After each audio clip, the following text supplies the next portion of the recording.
The Bertha Justice Fellowship had set for itself an ambitious target to train and develop 1,000 radical lawyers over 10 years. When we approached Bertha to fund the training, the concept was really quite a simple but a powerful one, that we wanted young Bertha Fellows and public interest lawyers to step into court ready to face the big 5 law firms and the well-paid commercial silks that they were going to be opposing.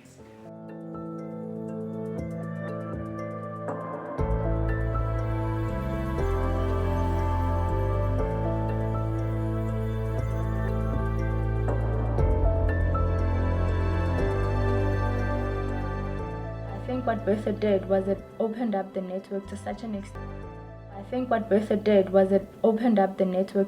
extent. That as young lawyers, we were exposed to how others are doing it in different jurisdictions, which for most lawyers, even people who had been lawyers longer than I have, that's a rare opportunity. Like, it's very rare, for example, for a South African lawyer to go and monitor the trial of a human rights activist who's been incarcerated in another jurisdiction and basically monitor whether or not international principles are being adhered to.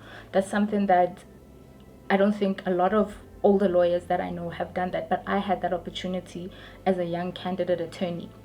And what that does is it establishes networks and establishes avenues to think outside of the box and to be more creative about how you advocate for social justice, how you advocate for the advancement of human rights.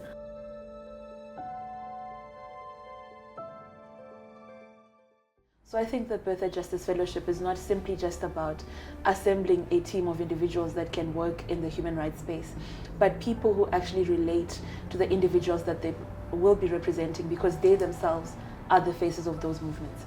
And that's what I think SERI and the Bertha Fellowship being in partnership has afforded to me, to not have just a tick definition element type thing of how I perceive society. You expand your mind even beyond just the fraternity.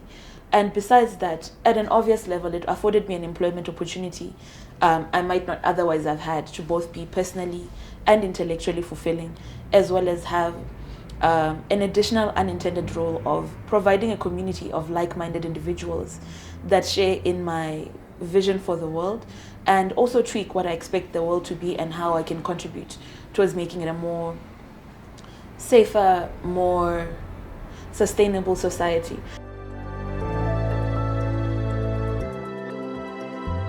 You really get trained in a specialized way of thinking.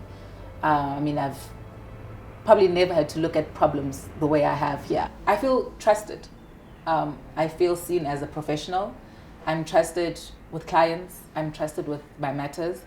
And I think that attention to training isn't something I would get in a commercial firm.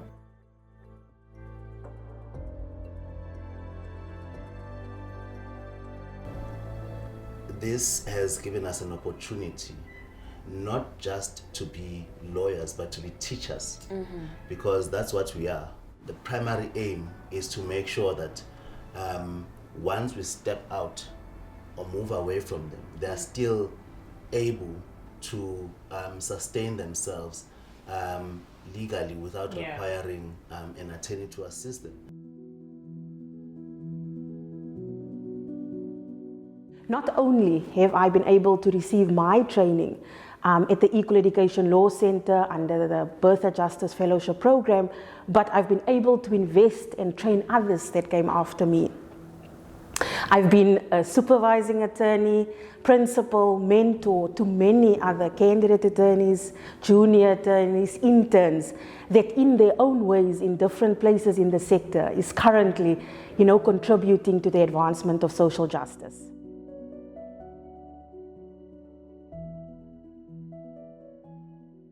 The mentorship through the fellowship contributed to me in various ways. The senior attorneys who supervised me at CALS were really exceptional, right to the directors, the fellow CAs as well, and the fellows that were with me on that journey. Not only, did I learn legal practice, the law.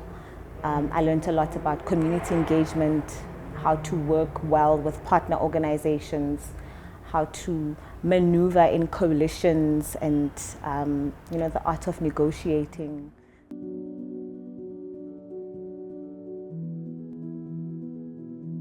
I've always been passionate about social justice, and all of that has been influenced by my upbringing, like from the Eastern Cape and in townships of the Western Cape. So it's always been like trying to influence change in the work that I want to do, and that's why I decided to pursue my LLB at the University of the Western Cape.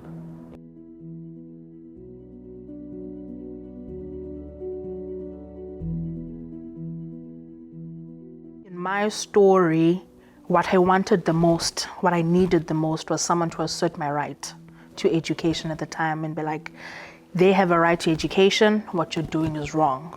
And there was no one there in that moment to do that, and I wanted to be, I suppose, the protector or savior for the next child. And sitting and thinking how best to do that, it was, well, let's lawyer it out, right? There's the Constitution, no one can dispute the Constitution. It's the law, it's there, and we can't do otherwise. The role that civil society plays is critical, particularly in the state that we are in, particularly the political and economic climate in which South Africa in particular finds itself, where an odd 30 years after democracy, there are still pit latrine toilets in South Africa, where NSNP is a failing project in South Africa, where there are still children who still need to fight for the right to education, basically. Yet there is billions and millions of monies that are going unaccounted for, the rate of fraud and corruption in South Africa and everything else that falls under that particular umbrella. We are a necessary institution to keep the state awake, to keep the state accountable for what they need to do.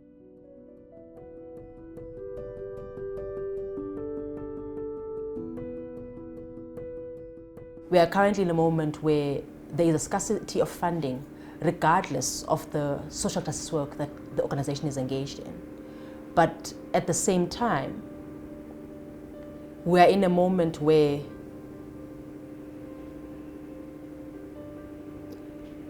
the value of the South African Constitution is now being put to the test.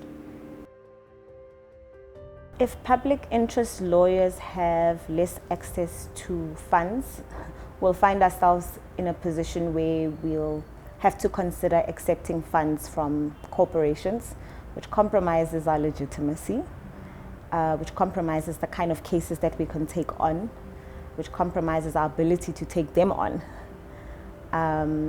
If we might find ourselves in a position where, and we see this already happening, where several organizations have to shut down, and the less, we are as public interest lawyers and the less civil society organizations there are, there's less people holding the state and corporations accountable, and that's very dangerous. The thing about our sector and our organizations is that we rely on funding. If there is no funding, then these opportunities cease to exist. They're just not there.